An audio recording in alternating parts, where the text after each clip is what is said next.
Fueron compañeros míos. Yo trabajé en la Universidad de Costa Rica durante 38 años y pues compañeros ahí en la universidad, me los topé ahora. Me alegro de verles, que Dios les acompañe, no solo a ellos, sino a todos ustedes. ¿Está bien? Bien, la agenda que vamos a trabajar es la siguiente. Lo primero es, como para efectos de crecer personalmente, colectivamente, lo primero es conocerse a sí mismo como un ciclo de vida. Eso es lo primero que voy a exponer. Lo segundo, ¿cuáles son las dimensiones de la personalidad de cada quien? Esas dimensiones no son exclusivamente, digamos, de un determinado ser humano, sino en general, ¿verdad? Son las dimensiones que tienen todos los seres humanos. Entonces, ¿qué es la personalidad? Entonces, viene una definición de personalidad, un poco para orientar y conocer, bueno, cómo es que nos manejamos internamente. Y luego, para terminar, hábitos para construir una personalidad saludable como orientación cristiana. ¿Bien? Espero que les ayude. Me pueden interrumpir, me pueden preguntar. Al fin y al cabo, somos una familia. Lo que siempre me llama la atención, y voy a ser bien honesto, es que todos los grupos, cuando se dan charlas o se dan cursos o se dan clases, las personas tienen la costumbre de sentarse atrás. ¿Bueno? Siempre. Es más barato. Entonces, yo les rogaría que se hiciera más adelante para que puedan ver las figurinas. O sea, si estamos entre familia. Así pueden, si van a tomar nota, etcétera, aunque yo voy a dejar la charla, se la voy a dejar a menos. Y en caso de que la quieran, ¿cómo se llama? Distribuir. Bien, conocerse a sí mismo. El hombre y la mujer experimentan y vivencian a lo largo de su vida, todos, un crecimiento y desarrollo humano como un proceso evolutivo, como un proceso ordenado, continuo y completo. Nosotros los psicólogos, como los psiquiatras, los médicos, los profesionales en salud, y ustedes como padres de familia, como tíos, etcétera, a la hora de interactuar con niños, con bebés, uno ve ese proceso evolutivo, ordenado, continuo y completo. La creación del ser humano es obra de Dios. Entonces nosotros los científicos, y en particular los científicos sociales, simplemente descubrimos la obra de Dios. Así de fácil, ¿verdad? Entonces, a través del conocimiento, pues hemos caracterizado ese crecimiento y ese desarrollo humano de esa manera. Algunos autores nos indican que ese proceso comprende las siguientes etapas. Una primera etapa que es prenatal hasta el nacimiento, que son los 9 meses de embarazo, que por cierto es una etapa muy importante, muy importante. Inclusive esto es de conocimiento reciente. Hace mucho tiempo los papás, los varones, casi no participaban del acompañamiento en el embarazo. El embarazo es un asunto de mujeres. Hoy sabemos lo importante que es esa etapa del embarazo. Hablarle al niño mientras está en el vientre de su madre. Eso es importantísimo. Cantarle, hablarle, tocar el vientre. Es estimulante. Ya desde ahí empieza a interactuar con sus semejantes a través de su papá y su mamá.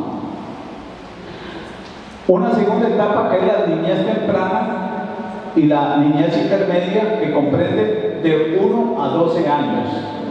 Esto de las edades, o sea, de los años que comprenden, es muy convencional. Hay unos autores que dicen que son menos, otros dicen que son más, etc. Entonces depende del desarrollo que tenga la sociedad en términos de el índice de desarrollo humano, términos de la salud. Entonces, en ese caso, la niñez temprana intermedia comprende del primer año a los 12 años. La adolescencia, que es otra etapa, que debo decir lo siguiente, he escuchado la siguiente expresión, la aborrecencia. Muy simpático el término. Sin embargo, en el uso de las palabras hay que tener cuidado, porque las palabras tienen poder y tienen tanto poder que pueden estigmatizar y pueden dar una ruta equivocada. Y usted le dice a un adolescente que está en aborrecencia, entonces refuerza conductas negativas, cuando al contrario deberíamos resaltarla como una etapa de descubrimiento y acompañarlos en ese proceso. ¿Okay? Y de esa manera, pues entonces ganamos y nos sienten a los adultos como aliados y no como antagónicos en su pensamiento y en su sentir. Ese periodo comprende de los 13 años a los 20 años. La juventud comprende, según algunos autores, de 20 a 35 años. Tener 35 años se es joven. Se es joven. Y la adultez de los 35 a los 70 años. O sea que aquí habemos muchos adultos y muchos jóvenes.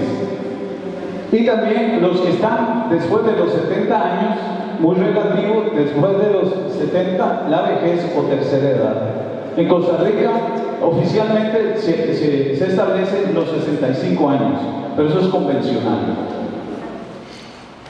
Si ustedes ven los presidentes de Estados Unidos, esa potencia mundial, los sujetos, inclusive al finalizar la adultez, algunos se presentan como candidatos a la presidencia y algunos llegan a ser presidentes. Entonces, ese asunto de que ya estoy muy viejo para ciertas cosas no da lugar. ¿Okay? Es un asunto de actitud frente a la vida. El desarrollo, el crecimiento físico, mental, emocional y social, y por supuesto espiritual de cada uno de nosotros, dentro de un determinado contexto social, cultural y económico, configura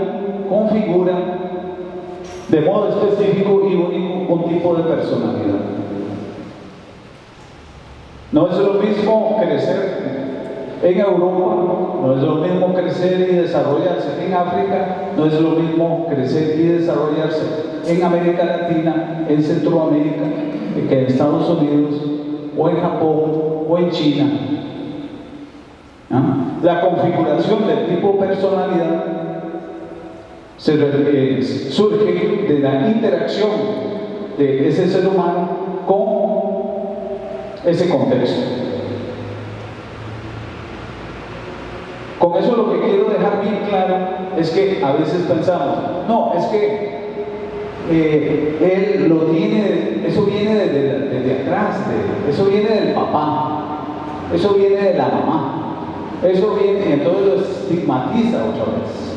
Entonces, ¿qué sucede cuando uno le dice, no, es que esas características son heredadas, esas características vienen en los genes, esas características, etcétera, etcétera? Entonces, frente a cualquier problema, uno se ve limitado, se ve inhibido, se ve amarrado. Cierto es que tenemos estas características, pero no son determinantes. No son determinantes. Las dimensiones de la personalidad son las siguientes: lo corporal, lo cognitivo, lo emotivo afectivo, lo espiritual, lo conductual. Esas 5 dimensiones integran el ser humano. Alguien diría, bueno, el cuerpo, la mente, el corazón y el alma. Eso se combina y nos da una manifestación, que es la conducta observable. Bien, lo corporal refiere a nuestro cuerpo, a la necesidad de saberse y de sentirse con salud, de sentirse fuerte, flexible, sano, percibirse bello. Comprende necesidades propias del ser humano como el hambre, la sed, la necesidad de abrigo y el sexo. Algo importante para nosotros en este contexto es el siguiente: recordar que el cuerpo es templo del Espíritu Santo. Nosotros administramos ese cuerpo. Entonces tenemos que barrer ese templo, tenemos que cuidarlo, tenemos que pintarlo, hacerle una reparación de goteras, arreglar el piso, arreglar las bisagras, en fin. O sea, es templo del Espíritu Santo. Entonces el cuerpo hay que cuidarlo. Es nuestra responsabilidad. Entonces tenemos que cuidar de nuestra salud. A veces tenemos la idea de que la salud nuestra depende de otras personas, que alguien nos tiene que cuidar, y eso no es así. El primero que tiene que cuidar su salud somos nosotros. No hay vuelta de hoja. No podemos echar la responsabilidad a los hijos, a mi hermano, a mi madre, a mi padre, etc., a mis hermanos, a nadie. ¿Okay? O sea, simplemente nosotros tenemos que saber que ese cuerpo es un don y es un templo, y nosotros tenemos que cuidarlo. Pero no es solamente decirlo, es sentirlo así. Cuando nosotros nos tomamos en serio el asunto de que el cuerpo es el templo del Espíritu Santo, entonces la cosa toma otra dimensión. No es un cuerpo que podamos maltratar, no es un cuerpo que debamos poner en riesgo, no. Todo lo contrario, debemos cuidarlo con responsabilidad. La otra dimensión es lo cognitivo.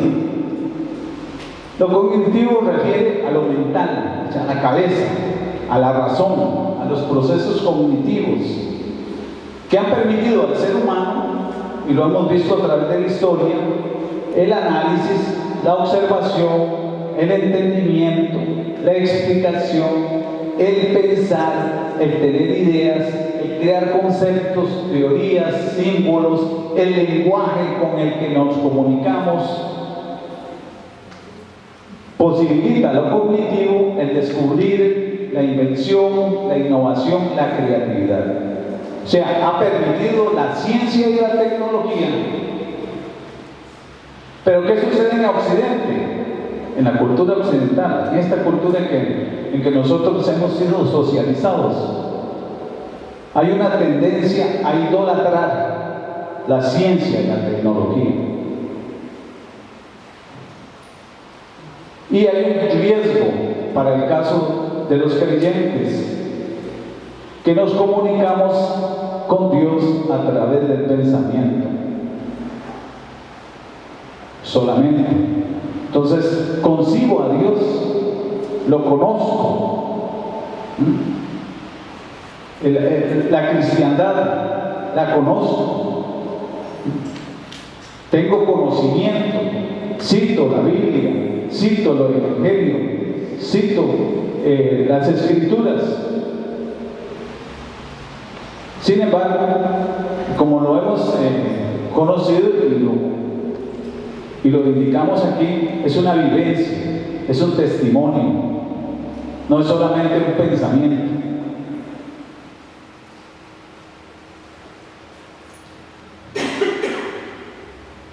Este pensamiento me lo dijeron en la oportunidad que llevé el cursillo. Un poco de ciencia, un poquito de ciencia, nos aparta de Dios. Pero mucha ciencia nos acerca a Dios. Cuando uno se dedica a ser estudioso, a investigar el problema humano, el misterio del universo, etc., el misterio de la vida, la composición de los elementos, a profundidad, vemos que efectivamente la obra maravillosa tiene que ser de un creador. Es una demostración clara y contundente de que Dios existe, porque es ordenado, es completo, pero nuestra cabecita es pequeña. Si somos muy arrogantes, somos muy narcisistas, queremos entenderlo todo, queremos saberlo todo y controlarlo todo, principalmente en Occidente. Ya lo vimos, lo cognitivo se ha idolatrado. La cabeza es todo, el pensamiento es todo, el entendimiento es todo. Entonces, pero a veces con un poquito de tecnología, con un poquito de ciencia, entonces ya Dios no es tan importante. Inclusive lo apartamos. Pero cuando nos dedicamos efectivamente a profundidad a la ciencia, esa ruta nos lleva a Dios. Eso es de Louis Pasteur.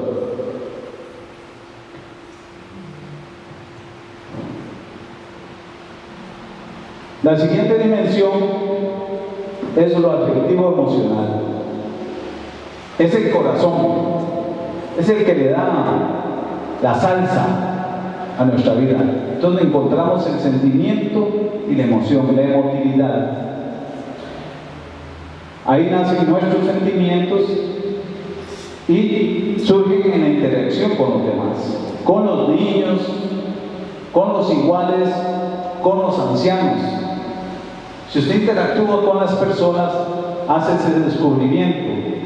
Esos sentimientos uno los puede manifestar libremente o también los puede reprimir. Veamos algunos ejemplos de emotividad positiva. Inclusive cuando uno dice esas palabras se siente muy bien y cuando las escucha. Sinceridad,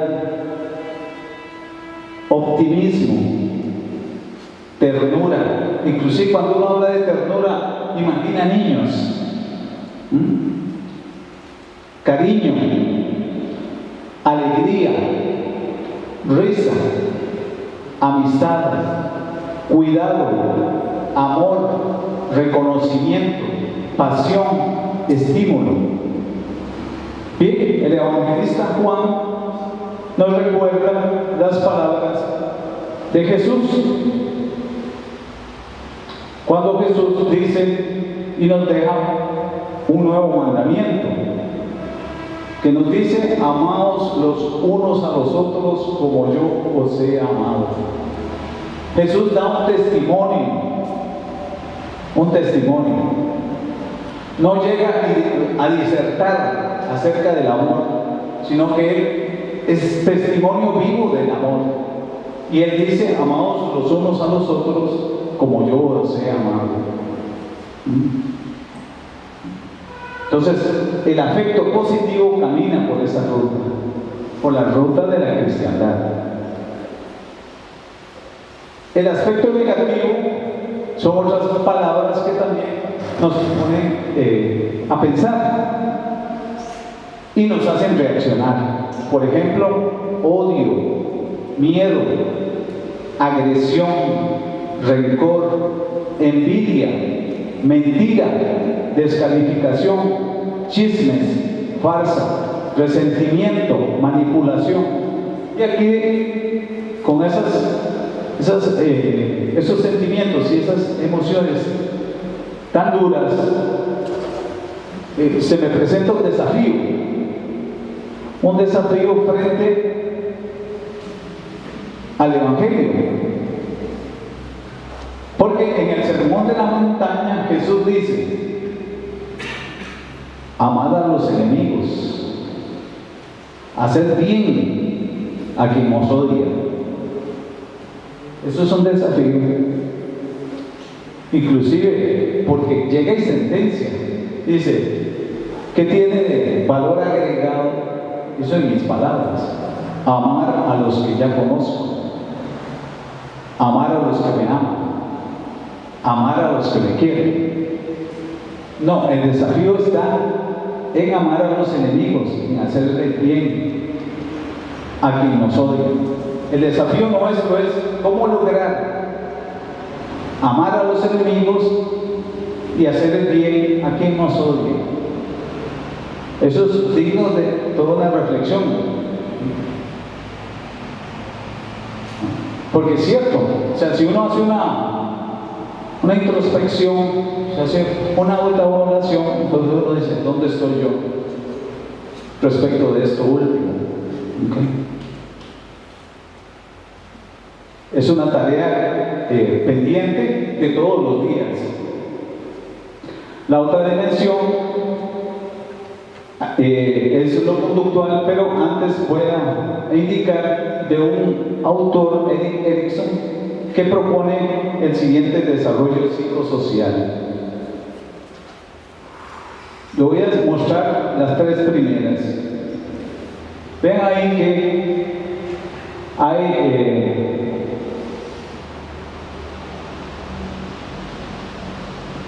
una dicotomía en cada una de esas etapas. En la niñez temprana hay confianza versus desconfianza básica, autonomía versus vergüenza y duda. Tercera es iniciativa versus culpa. Todo eso se juega en la niñez, en los primeros años, que sería desde la etapa prenatal hasta los 5 años. A veces, y no porque así lo queremos, sino porque la sociedad misma nos pone a nosotros a hacer cierto tipo de conductas y descuidamos a veces la crianza de nuestros hijos, nuestros nietos, nuestros sobrinos y nuestros niños en general.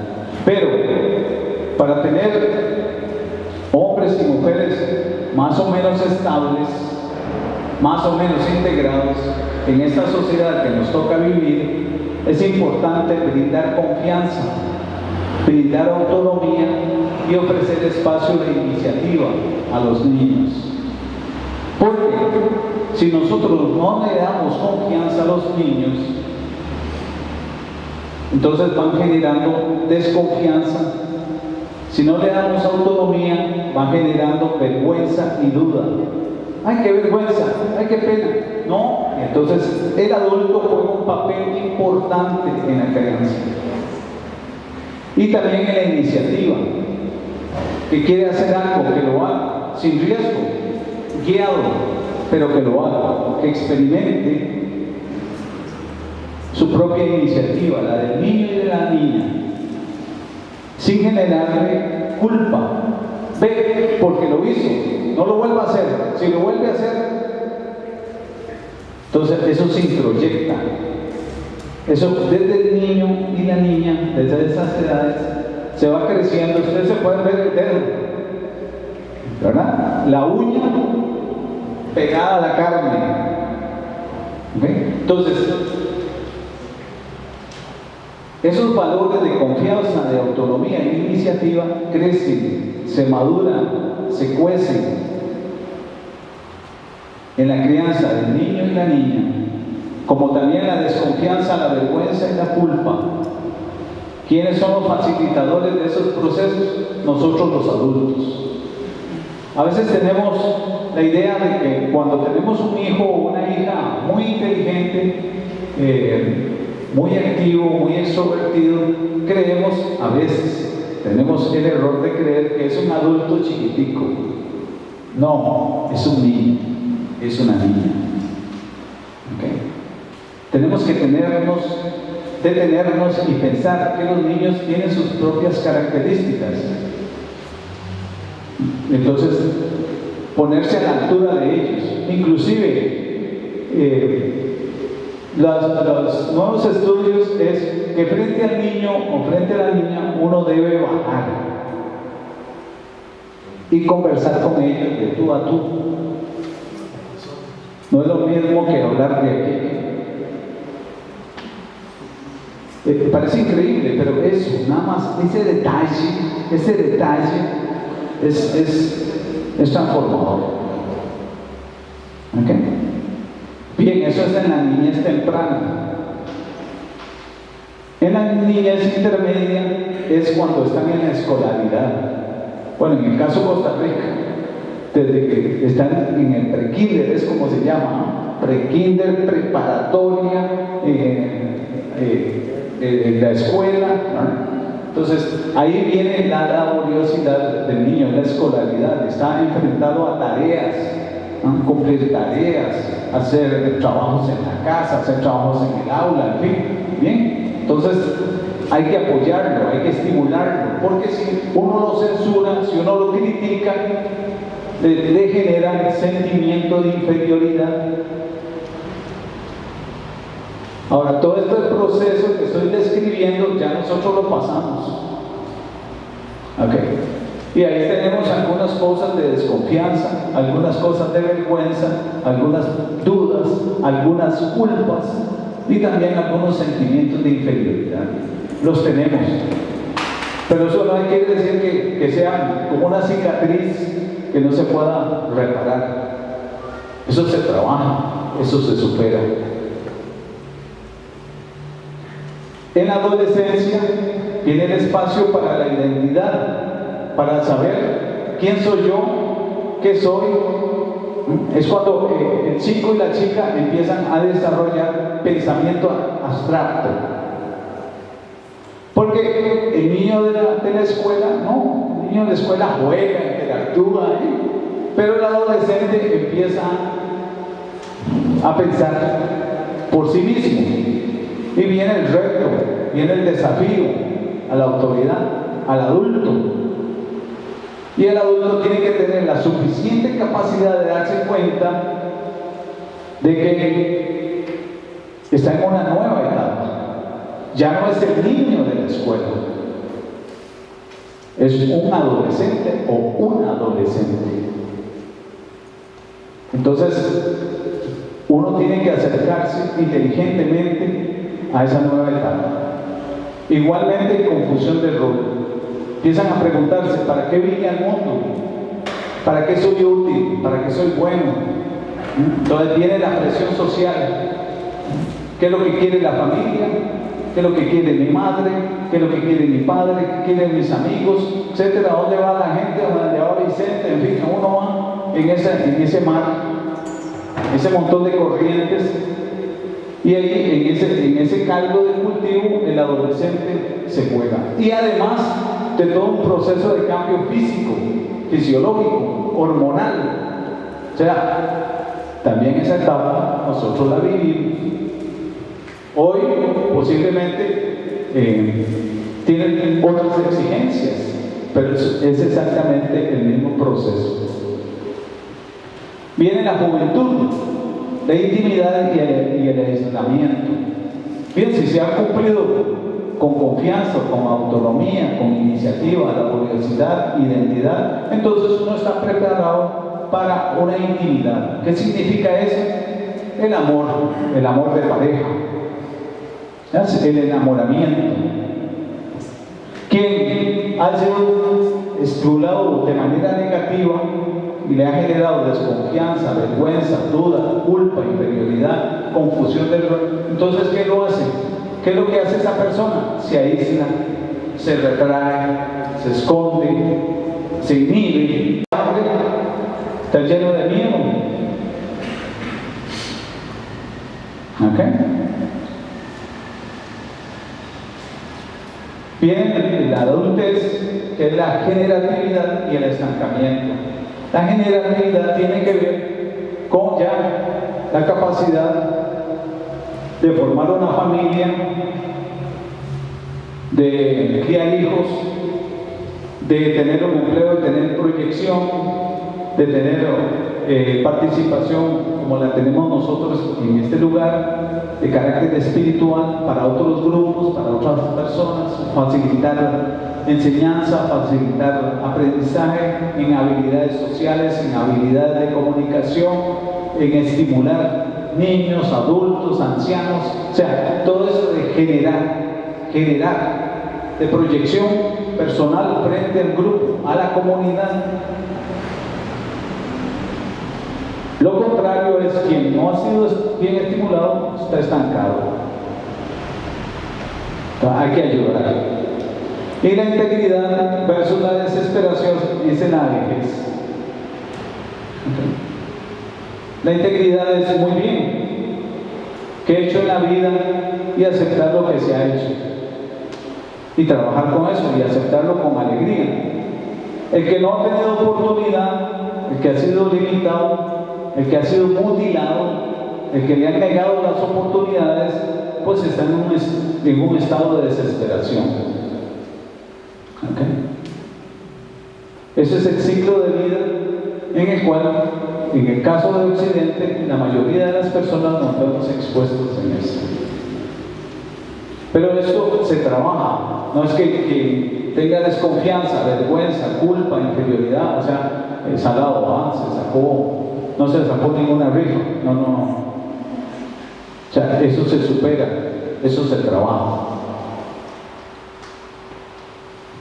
A finales del siglo pasado se creó la teoría de la inteligencia emocional. Algunos ya ustedes lo han escuchado. La inteligencia emocional es muy importante, que es así de sencillo. ¿Qué significa la teoría de la inteligencia emocional? Fácil, es el manejo inteligente de las emociones.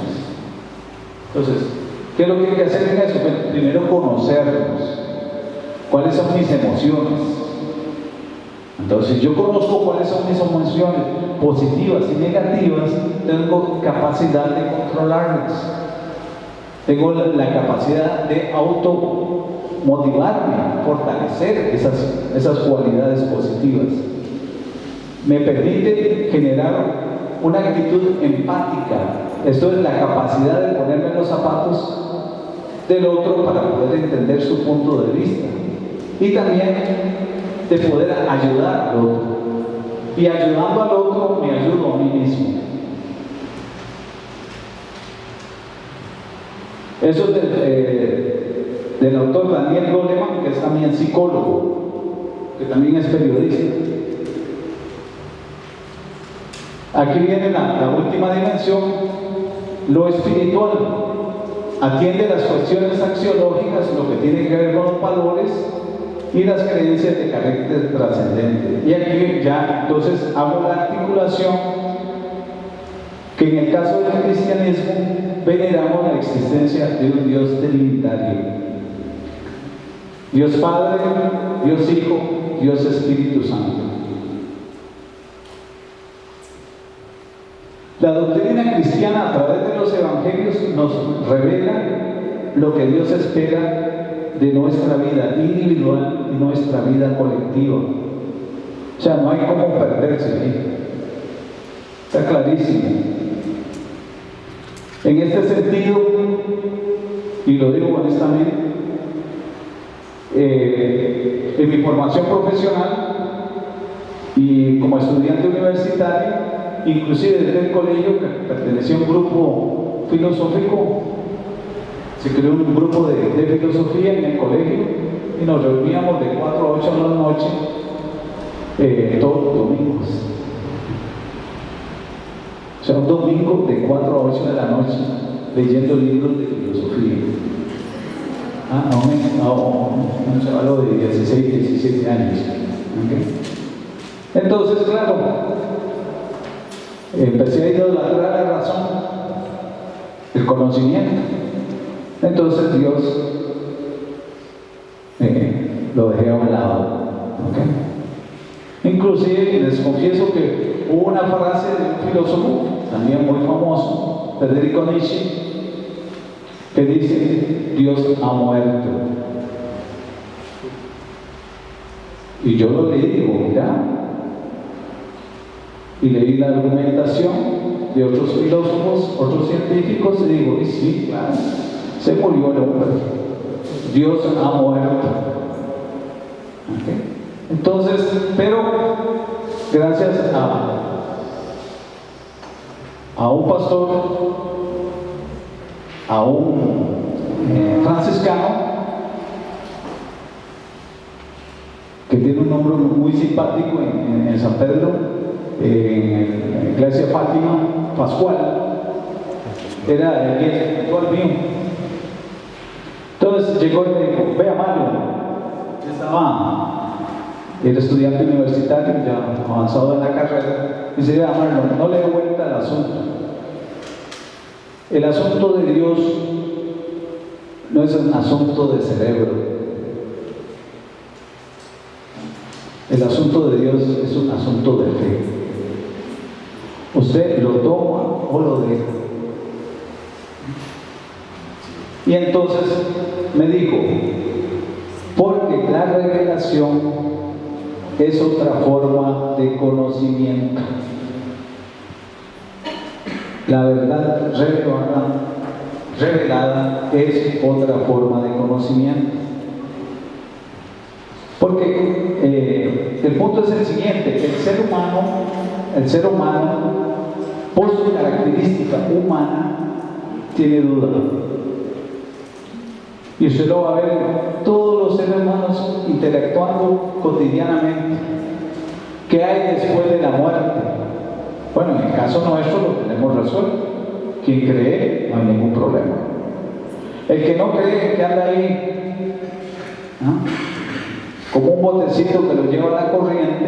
Entonces dice: no sé, tal vez, quizás, no sé, podría ser. Las respuestas quedan muy vagas. Entonces muestran una gran duda, pero esa es la característica humana, la duda. La fe me da certeza de lo que no se ve. Y para eso también está la lógica paradójica. Lo que es y lo que no es a la vez. Por ejemplo, aquel caballero que me está escuchando con mucha atención, él es, pero a la vez no es el hombre de ayer. Es, pero mañana no es el que es. Eso es paradójico, pero es. Es interesante, ¿verdad? Entonces hay formas distintas de acceder a la realidad y cómo se nos presenta la realidad humana.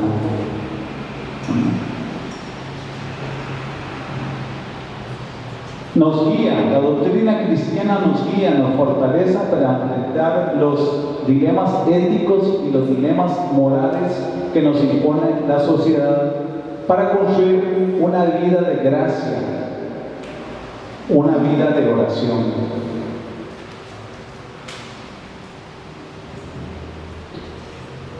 Lo conductual, ya lo dije, refleja la combinación de todas esas dimensiones anteriores: la cabeza, el corazón y el alma, y por supuesto el cuerpo. ¿Okay? Dependiendo de cómo presentemos nuestro cuerpo, cuidamos nuestro cuerpo, así reflejamos las dimensiones anteriores. Reflejo mi corazón, reflejo mi pensamiento, reflejo mi alma. Refiere a la conducta observable. a lo que se hace, a lo que se dice. Y hay una cita importante: por sus frutos los conoceréis. Fácil, eso es lo observable. Usted me puede decir cualquier cantidad de cosas, pero son los hechos lo que lo confirman. El camino al infierno está plagado de buenas intenciones. Lo real, lo verdadero, son las acciones concretas. Un filósofo cubano, José Martí, decía que la mejor manera de decir es hacer. Hay vuelta de hoja. Pues bien, ¿cuál es la raíz espiritual de ese pensamiento? Por sus frutos los conoceréis. Entonces, ¿qué es la personalidad? Bien, la personalidad es una unidad entonces cognitiva de cabeza, de corazón y de alma. Una unidad compleja, contradictoria, evolutiva, dinámica, y en estos tiempos en que vivimos, más o menos integrada, más o menos cuerda. ¿Ok? O sea, no podemos decir que estamos al 100%. ¿Verdad? Psicológicamente y socialmente no podemos decir que estamos al 100%, porque habitamos en una sociedad enferma y de alguna manera nos contaminan. ¿Okay?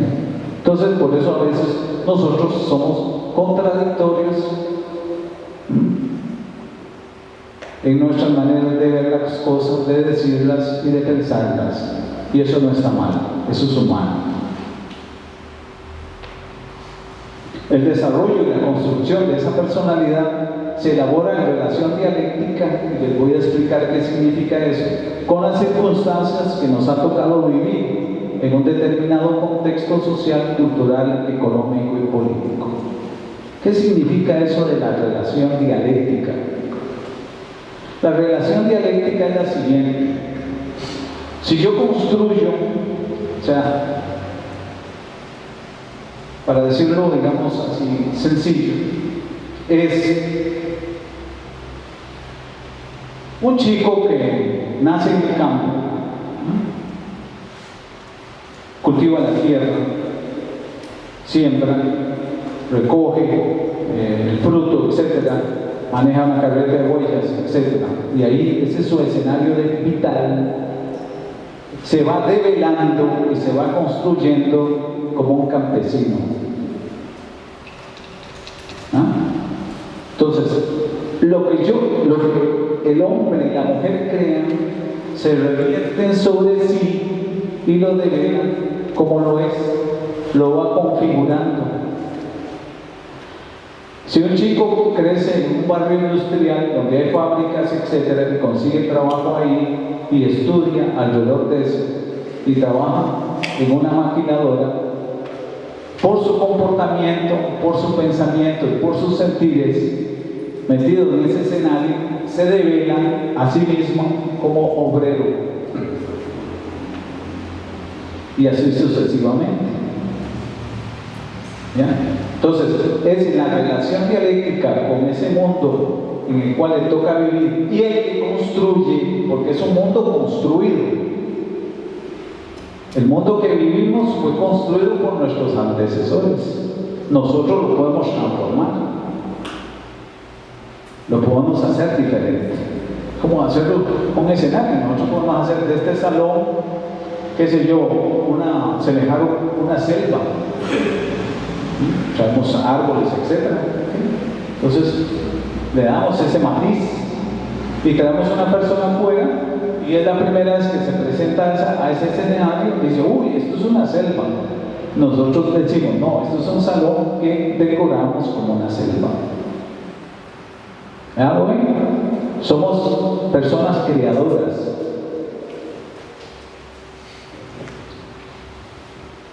Hábitos, y ya con esto vamos terminando, hábitos para construir una personalidad saludable con orientación cristiana. Veamos a ver qué es lo primero que tenemos cuál es el hábito que nosotros tenemos que tener presente para construir esa personalidad saludable con esa orientación. Bien, el ser humano cuenta con 5 dones. ¿Cuáles son esos 5 dones? El libre albedrío. Dios nos creó libres. La razón, el amor, corazón, el trabajo. Con esfuerzo se construyen las cosas que queremos, y la fe, para edificar nuestro ser en el mundo, nuestro ser en el mundo. Ello posibilita el pensamiento crítico, el pensamiento reflexivo y también la acción transformadora. Esto es muy importante. Tal vez, no sé, siento que a veces no se resalta mucho, pero el pensamiento crítico tiene la virtud de mejorar las cosas. Si vemos algo que no está bien, entonces hacemos observaciones para mejorarlas. Reflexionamos en torno a una situación humana, en relación a una situación natural, qué sé yo, resolver algún camino, resolver alguna trocha, etc. Entonces reflexionamos, pensamos, y con la acción edificamos lo que hemos planeado. Pero primero tenemos que hacer una revisión crítica de la situación. Bien, en el caso del Evangelio también tenemos aportes, y aportes muy importantes. San Pablo, en la primera carta a los Corintios, nos dice, oigan la advertencia de Pablo. Dice Pablo: nadie se engañe. Si alguno entre vosotros se cree sabio según este mundo, vuélvase loco para ser sabio. Pues la sabiduría de este mundo es locura a los ojos de Dios. Esa frase no es un asunto de leer simplemente, es de meditar, porque Pablo fue un evangelista como los otros, muy comprometido, muy reflexivo. Y nosotros en este momento, nuestra sociedad, como yo lo digo, es una sociedad enferma. A veces aplaudimos algunas cosas dentro de esta sociedad, veneramos la ciencia y la tecnología, veneramos y aplaudimos, inclusive se mercantiliza el pecado, nos reímos, aplaudimos, pero cuidado, ya Pablo lo dice en Corintios: si alguno entre vosotros se cree sabio según este mundo, con la lógica de este mundo mercantilista, materialista, vuélvase loco, vuélvase loco. No siga la cordura del mundo actual. Tenga cuidado, no muerda anzuelos. Vuélvase loco para ser sabio. ¿Pero sabio en qué? En la sabiduría de Dios. Pues la sabiduría de este mundo, tal y como se nos presenta y que a veces aplaudimos y a veces nos reímos y nos divertimos mucho, es locura ante los ojos de Dios. Vean, son 3 renglones de Pablo. No se vanagloríe, dice Pablo. En Corintios, las cartas de Pablo son muy aleccionadoras.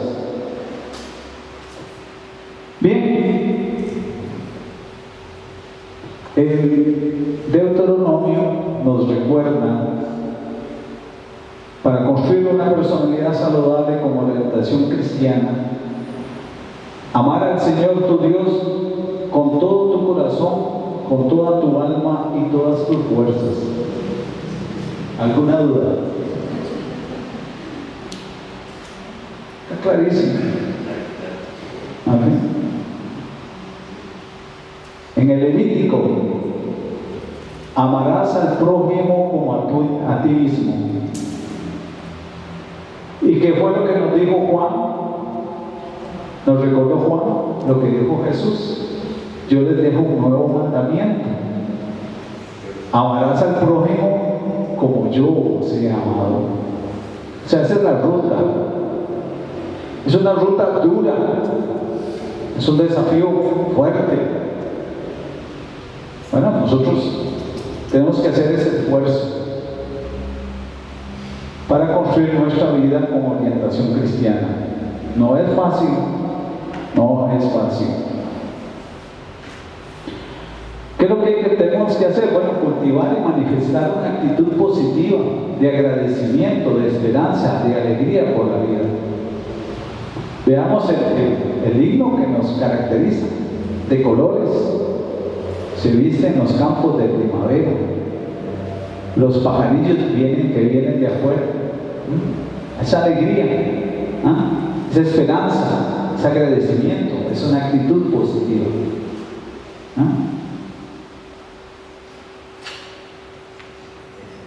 Bien, lo otro, eso es responsabilidad de cada quien. Cuidar de la salud física, de la salud mental. No solamente qué es lo que entra por mi boca, sino que también entra a mi cabeza. ¿Qué leo, qué veo, qué escucho? Cuidar la salud emocional. Me angustio, me preocupo, angustio a los demás. Estoy lleno de temores. Y por supuesto, cuidar la salud espiritual. Bien.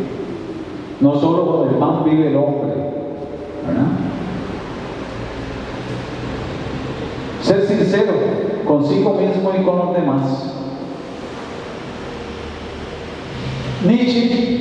Federico Nietzsche, que fue el que dijo que Dios ha muerto, tenía una frase también muy célebre, que decía que no hay peor juez y guardián que uno mismo con respecto a su conducta. Usted puede engañar a todo el mundo, lo puede engañar, ser hábil en eso, mas no a sí mismo.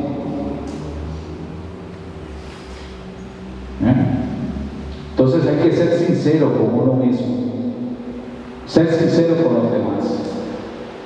Hay una cosa que profesionalmente yo he ido notando, que cuando uno es sincero consigo mismo, uno puede mirar a los ojos a la otra persona. Los ojos son el espejo del alma, ¿no? Y uno lo verá. Cuando una persona está incómoda, baja la mirada, se siente incómoda, se esconde. Okay. Bien, eso no lo critico, eso me está mostrando que hay algo, ¿verdad? Me está comunicando algo. Pero el ser asertivo es expresar de manera clara, de manera respetuosa, mi sentimiento y mi pensamiento a los demás. Disfrutar y cuidar de la naturaleza como creación de Dios. Bien, la humanidad lamentablemente, a través de los modos de producción y las sociedades que han creado a través de la historia, desde la esclavitud, el feudalismo y ahora con el capitalismo, pues simplemente ha sido una máquina depredadora de la naturaleza, pero así salvajemente. Y hoy nosotros los seres humanos nos cuidamos de no exponernos al sol, de ver si vamos a tomar agua, qué agua vamos a tomar. Porque porque está contaminado el planeta. El ser humano, por su organización económica, su organización política, ha hecho de la naturaleza un recurso y lo ha despedazado. Pues bien, hay que respetar la naturaleza. En eso, los indígenas plantean la siguiente filosofía de vida. Los europeos que nos conquistaron y nos educaron nos decían: yo soy el sujeto, la naturaleza es el objeto. Entonces, como es un objeto, como es una cosa, puedo hacer lo que me da la gana con ese objeto o con esa cosa. El indígena llega y dice: no, un momento. Yo soy sujeto. La naturaleza también es sujeto. Interesante, ¿verdad? ¿Cómo nos extraviamos? ¿Ok? Eso es indígena. Y nosotros, creyentes, con mucho más razón, puesto que la naturaleza es una creación de Dios. Aprovechar los dones personales para mostrar vocación cristiana, testimonial que estamos con Cristo. Mostrar con obras nuestra fe. Hacer ejercicio, hacer oración, meditar, descansar y escuchar música. Valorarse positivamente. Ello posibilita el autocuidado y mejorará también nuestra autoimagen. Centrar los pensamientos en lo que se tiene y en lo que se ha logrado. Dar gracias por la prosperidad alcanzada. Y esta creo es la última. Importantísimo, afrontar los problemas como retos o desafíos, confiando en Dios. Son problemas, bien, son desafíos. Nunca como castigo, nunca como una desgracia, nunca como un obstáculo insalvable. Y no es un asunto que enfrentemos solos. Tenemos a nuestros hermanos y a nuestras hermanas. Tenemos a nuestra comunidad y podemos confiar en ellos. No compararse con nadie para no frustrarnos, ni obsesionarse con las carencias. Ser humilde, despojarse de la arrogancia, despojarse de la prepotencia. Confiar en el prójimo, pedir y ofrecer ayuda y apoyo. Servir.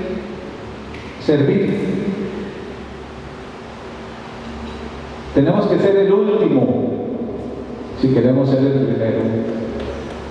Sí, fácil. Muchas gracias.